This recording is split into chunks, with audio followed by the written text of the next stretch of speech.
Salut la gang, Frank Way avec vous aujourd'hui en ce 1er février 2021. Quoi de mieux pour débuter la semaine que deux matchs back-à-back, lundi et mardi. Match entre le Canadien de Montréal et les Canucks de Vancouver. On en a déjà au 4e et 5e affrontement entre les deux équipes.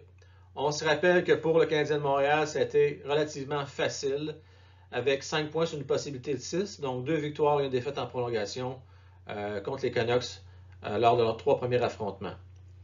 Je m'attends à ce que le Canadien poursuive dans la même lancée et je vais vous donner mes prédictions un peu plus tard. Juste avant, je vais vous parler de Josh Anderson. Josh Anderson on était très inquiets samedi soir et surtout dimanche matin quand la nouvelle a sorti comme quoi que Josh avait des symptômes grippaux. La bonne nouvelle, c'est qu'il a été testé 2 fois jusqu'à maintenant. Les 2 tests se sont révélés négatifs. Donc, on ne sait toujours pas par contre si Josh va jouer ce soir ou demain. Peut-être que les Canadiens vont demeurer prudents dans les circonstances, s'assurer qu'il y ait un 3e ou un 4e test négatif. Franchement, je pense qu'il n'y a rien qui presse dans la situation. Ça peut faire vraiment de dommages si un joueur contamine 4, 5, 6, 7 autres joueurs dans l'équipe. Puis là, ça peut faire un château de cartes. Donc, je pense que les Canadiens vont être prudents. Je ne serais pas étonné de ne pas le voir ce soir. Juste en passant, petite parenthèse, il y a eu un cas de faux positif du côté du Rocket de Laval qui a mis fin à l'entraînement dimanche.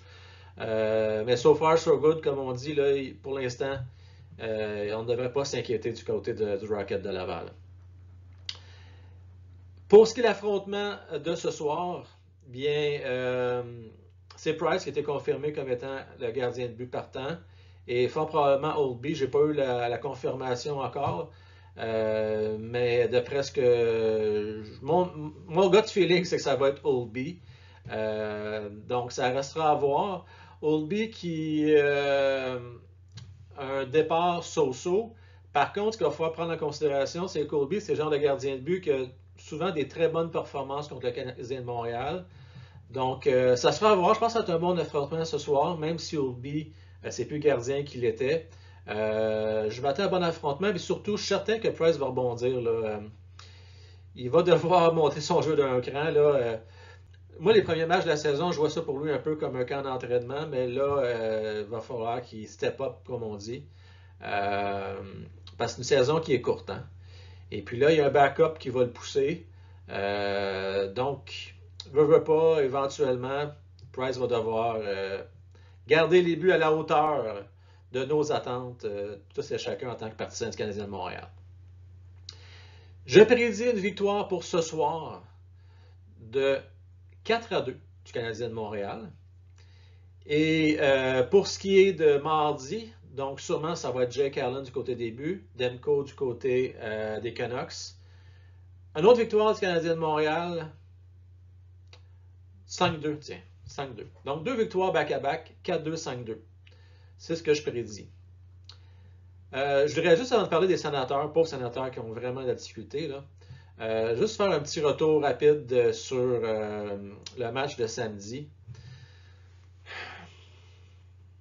J'ai eu un très bon commentaire d'Adam sur un de mes dernières vidéos. Puis je vais vous le partager. Son constat du match de samedi, c'était le Canadien de Montréal de 2019. Puis bien franchement, je trouve que c'est une bonne observation. Les Canadiens nous ont habitués à avoir l'énergie. Tu sais, ils ne se traînaient pas les savates, le Canadien de Montréal. Là. Ils ne se traînaient pas les pieds, ils ne se traînaient pas les bottines. Mais il manquait tellement d'occasions de marquer. Puis on dirait que ça a été ça samedi. Tu sais, ils ont dominé au tir des tirs au but. Hein. Ils ont dominé à 37-33, je me souviens bien. Ils ont eu énormément de chances de marquer. Mais ils n'arrivaient pas à closer. C'est sûr, il faut donner le crédit à Markstrom qui a très bien gardé les buts. Mais honnêtement, si vous prenez la peine de regarder les faits saillants, ou même si vous voulez vous retaper la game, là, beaucoup de lancers dans le chest. Là, des tirs pas tellement dangereux. Il y a eu des tirs en périphérie.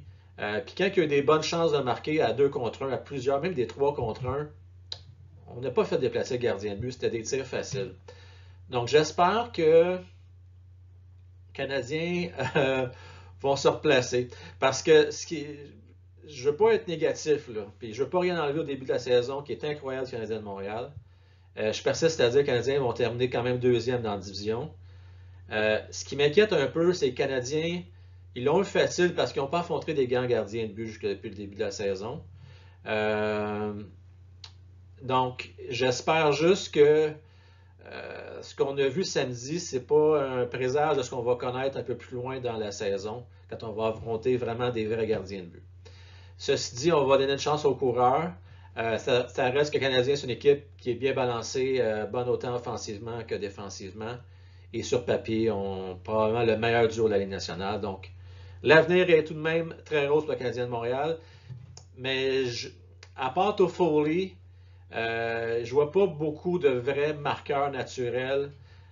C'est plus au pic par appel. En tout cas, ça restera à voir. On va voir ça dans les prochaines parties, prochaines semaines. Parlons maintenant des sénateurs d'Ottawa. Pauvres sénateurs. Hey, c'est tough, pas à peu près. Je pense que ça vaut la peine que je vous montre le classement en même temps. Donc, si on regarde le classement, Canadien se classe à 12 points, donc deuxième, et ils ont seulement 8 matchs de jouer. Mais les sénateurs d'Ottawa, c'est ça que je voulais surtout vous montrer. Une victoire, 7 défaites et une défaite en prolongation pour un maigre 3 points. Donc, si vous êtes un partenaire des sénateurs d'Ottawa, je vous donne mes sympathies, mes condoléances. Ça va être une saison pas mal difficile, malheureusement. Et je vais vous dire, moi, c'est quoi ma crainte? Ma crainte, c'est qu'il y a beaucoup de jeunes joueurs avec beaucoup de potentiel.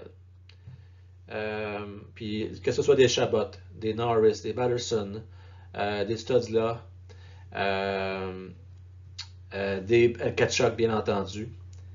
Mais il y a moi, ce qui me fait peur, puis ça fait penser un peu aux Oilers d'Edmonton pendant tellement d'années, quand tu as beaucoup de joueurs avec du talent individuel, mais que l'équipe dans l'ensemble n'a pas de succès, ce qui risque d'arriver à ce moment-là, c'est que les joueurs deviennent un peu plus individualistes et pensent plus à leur stat personnel.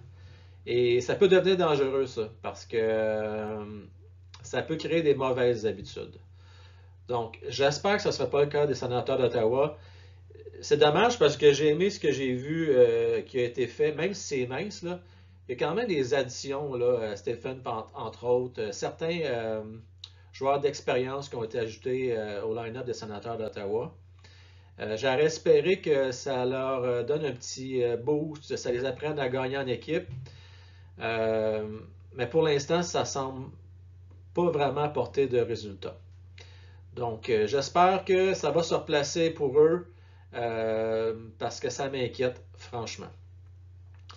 La bonne nouvelle, c'est d'être un partisans canadien, c'est qu'on ne les a pas affrontés encore, malgré que ça peut toujours être un couteau à double tranchant. Parfois, les Canadiens de Montréal nous ont appris par le passé qu'ils peuvent sortir des grosses games contre des gros clubs, mais ils peuvent être plus invisibles contre des petits clubs.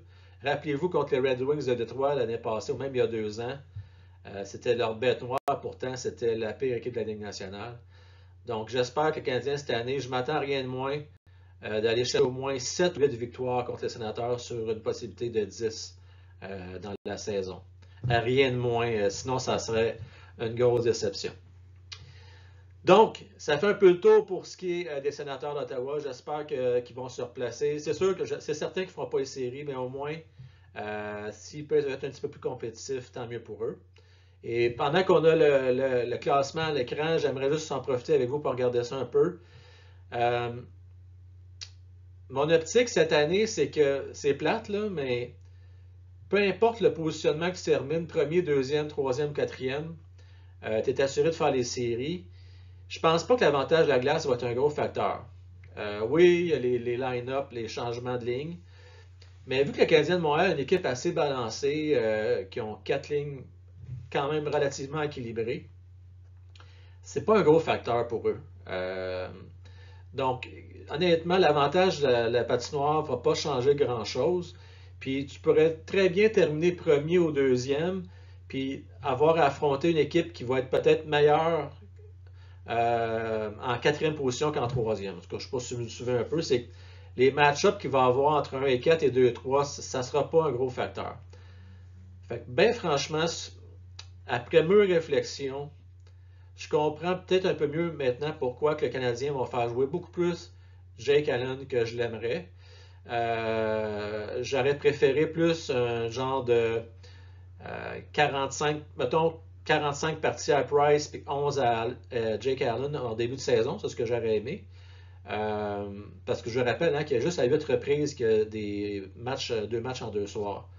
Donc c'est 8 matchs par défaut à Jake Allen, puis il y en a eu 3 autres dispersés ici et là, mais étant donné que c'est plus si important que ça, terminer 1, 2, 3 ou 4, je ne serais pas étonné que Jake Allen garde au moins 20 parties cette année et que ça n'en laisse seulement que 36 pour Carey Price. Donc je ne serais pas surpris outre mesure de ça.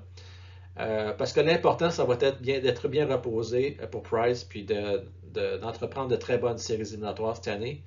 La fenêtre est ouverte, il faut en profiter. Donc, ça fait un peu le tour de mes prédictions, un peu le tour de mes analyses. J'espère que vous avez apprécié. Comme d'habitude, n'hésitez pas, si ce n'est pas déjà fait, à vous abonner. Pourquoi vous abonner? Tout simplement bien, pour avoir des alertes, surtout si vous activez la petite cloche, là, c'est que vous allez avoir des alertes là, quand je fais des lives. Malheureusement, en fonction des décalages horaires puis des journées de la semaine, mes lives ne sont pas toujours les mêmes jours.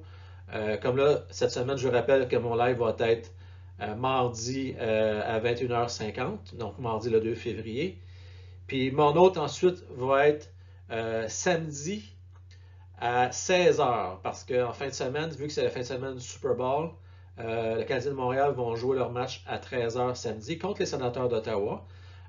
Donc, je vais être là, moi, immédiatement après le match à 16h pour faire un live avec vous. Donc, je vous souhaite une très belle journée, une très belle semaine, et je vous dis salut la gang!